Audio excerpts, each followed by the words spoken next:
Most people start their day with a cold shower to wake them up and prepare them for the day ahead.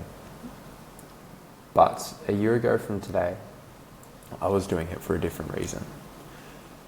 I was doing it because I just worked a 9-hour shift as a security guard overnight, and after that shower, I cracked my third white monster for that day. My day had not ended yet. And the reason why it hadn't ended yet was because I had a job interview.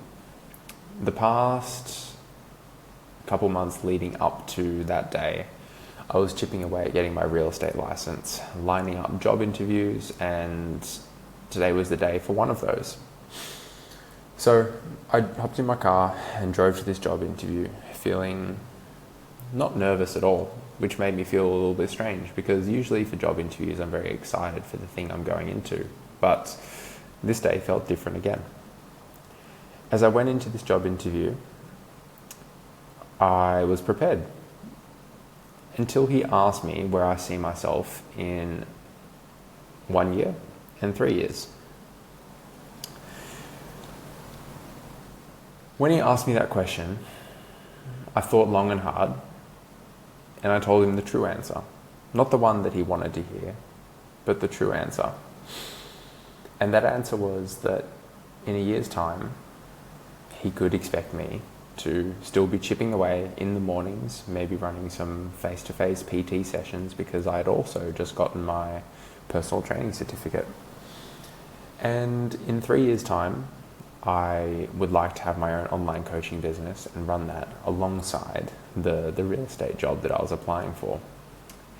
And he sat back in his chair and he told me that he doesn't think I'm the right fit because unless I'm willing to give 100% to the thing I was applying for, he didn't think I was going to make it in the real estate industry. And normally when people tell me I can't do something, I want to fight back against that and prove to them I can. But I didn't want to prove to him that I could be a really good sales agent for him.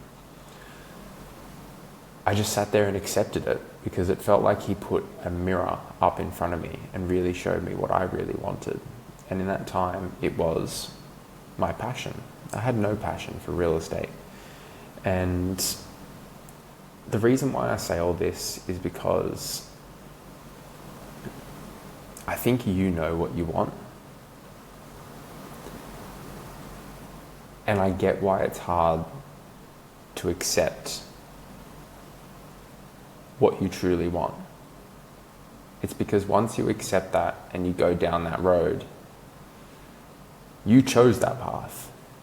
You're no longer a bag in the wind, floating, existing, and living on other people's terms. You become the protagonist. You become the main character of your own story, and every decision you make is yours to live with.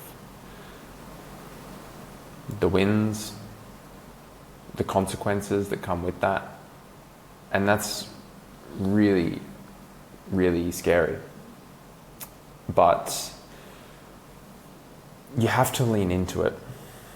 You have to, because if you don't, the possibility of what if will be so much worse than achieving things that other people set out for you or doing things in life that weren't ever in alignment with what you truly wanted. Something I never want to be is the 40 or 50-year-old person saying they could have, should have, or would have done something. So, I chose to pursue my passion.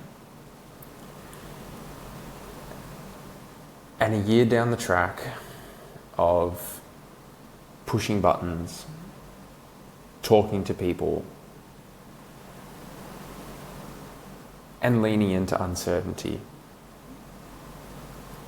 I'm sitting in a beautiful villa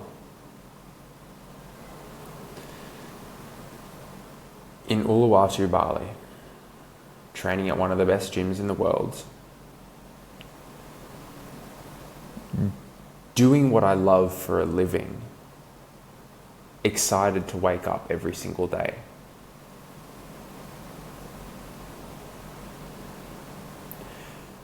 My life doesn't feel like work anymore. I'm no longer doing anything out of desperation.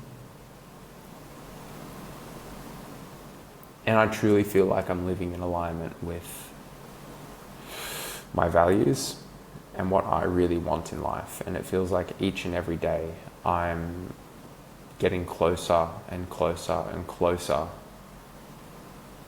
to truly doing everything I want in life.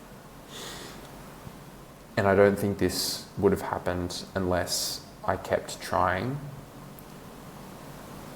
and trying and trying. But not to achieve the goals that I have now, but trying lots of different things. And you're not going to have the answer until you get so sick of trying all of these things that dissatisfy you that you end up turning to the thing that you truly want to do. So for the listener out there that has made it to this point in this podcast, I would advise you to be courageous and kind to yourself, knowing that you don't have the answers,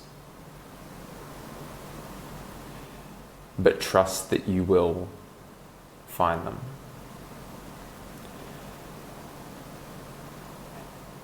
And just because you don't know what you truly want doesn't mean you won't find it. But I think the easiest way to find what you truly want is to keep trying and trying and trying so many different things that you build up a really, really big pile of things that you don't want to be anything like or do anything close to. And then, once you see that big, big mountain of things that you've tried, you'll see that the last thing to try is the thing that deep down you knew you should have tried from the start.